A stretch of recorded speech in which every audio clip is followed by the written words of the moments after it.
Bab 1151. Sesuatu benar-benar terjadi. Sejak Gita dan Stefan Lee pergi, Haniluo khawatir, dan kemudian menyesali bahwa dia terlalu tidak efektif sebagai seorang ibu. Dia jelas pernah berdiskusi dengan Gita sekali, dan merasa Stefan Lee sangat normal sehingga ada masalah, mengapa dia masih membiarkan Gita pergi bersamanya. Seiring berjalannya waktu, kecemasan Haniluo menjadi semakin serius, dia tidak ingin membuka toko dan ingin pergi mencari putrinya. Melihatnya gelisah, ayah Zhou mengatakan sesuatu padanya. "Ada apa denganmu? Kamu cemas sejak putrimu pergi. Ada apa?" Haniluo cemas, dan duduk di depan ayah Zhou setelah mendengar kata-kata itu. "Apakah menurutmu Stefan Lee punya masalah?" "Ayah Zhou, dia baik-baik saja, kenapa kamu mencurigainya? Apa masalahnya? Bukankah sangat bagus jika dia bisa berduaan dengan Gita? Bukankah mencurigakan karena tidak ada masalah sama sekali?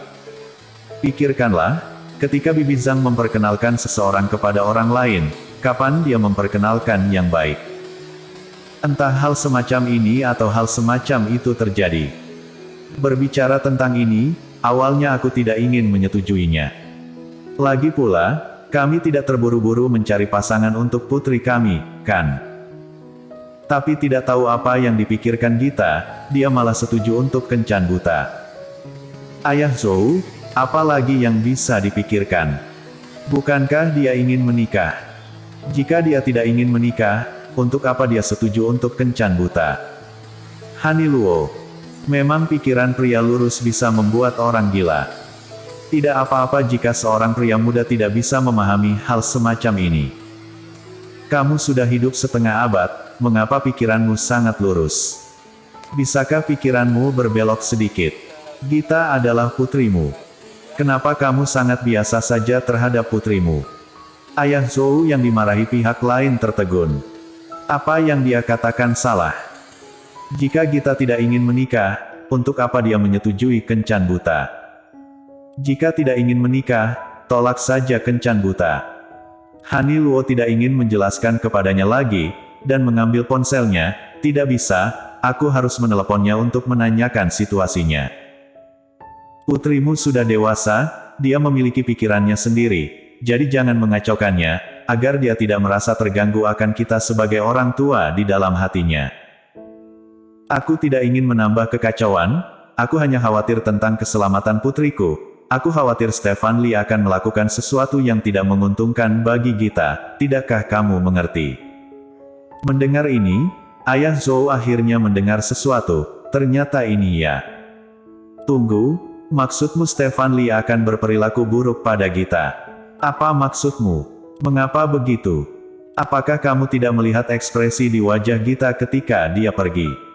Aku rasa dia ingin membicarakan semuanya dengan jelas dengan Stefan Lee malam ini."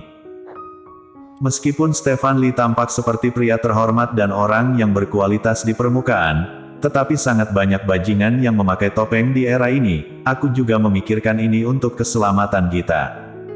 Saat berbicara, telepon telah dihubungi. Namun, untuk waktu yang lama, tidak ada yang menjawab telepon. Haniluo mengerutkan alisnya. "Ada apa?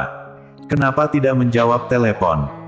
Jadi Haniluo menelepon lagi, tetapi tidak ada yang menjawab. Ayah Zhou menjadi gugup, apakah sesuatu benar-benar terjadi? Wajah Haniluo serius, dan terus berjuang untuk menghubungi tetapi tidak ada yang menjawab. "Cepat panggil polisi." Ayah Zhou bangkit dan hendak keluar, tetapi Haniluo menariknya kembali. "Polisi mana yang mau kamu panggil? Kita bahkan tidak tahu apa yang terjadi sekarang. Mereka seharusnya tidak pergi ke tempat yang terlalu jauh. Mari tutup toko dulu, lalu cari di beberapa restoran terdekat." "Baik."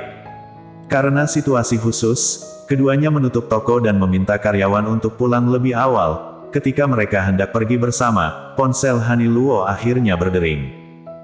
"Apakah Gita yang menelepon?" "Iya." Haniluo sangat bersemangat sehingga dia menjawab telepon. "Gita, apa sesuatu terjadi padamu? Di mana kamu? Ibu memanggilmu untuk waktu yang lama, tetapi kamu tidak menjawab." Gita sebenarnya sudah memperkirakan momen seperti itu akan terjadi ketika dia melihat banyak panggilan tak terjawab di ponselnya. Dia mendengarkan Haniluo menanyakan semua pertanyaan kemudian dia berbicara perlahan. Bu, aku baik-baik saja. Mendengar suara putrinya yang biasa saja, Haniluo dan Ayah Zhou akhirnya merasa lega setelah hati mereka menggantung di udara untuk waktu yang lama. Baguslah jika baik-baik saja, kamu sudah menakuti kami. Bagaimana situasinya sekarang? Di mana kamu? Di mana kamu? Gita melihat sekeliling sebentar, lalu menggigit bibir bawahnya. Aku di rumah teman. Rumah teman. Iya, rumah teman yang mana? Ayah, Bu, aku tidak akan kembali malam ini. Aku akan kembali besok. Ayah Zhou dan Haniluo saling memandang, dan keduanya melihat bahaya di mata masing-masing. Putrinya terdengar normal, tetapi dia berkata bahwa dia berada di rumah seorang teman sehingga tidak akan kembali pada malam hari dan akan kembali besok. Tidak peduli bagaimana mendengarnya, selalu merasa ada yang tidak beres.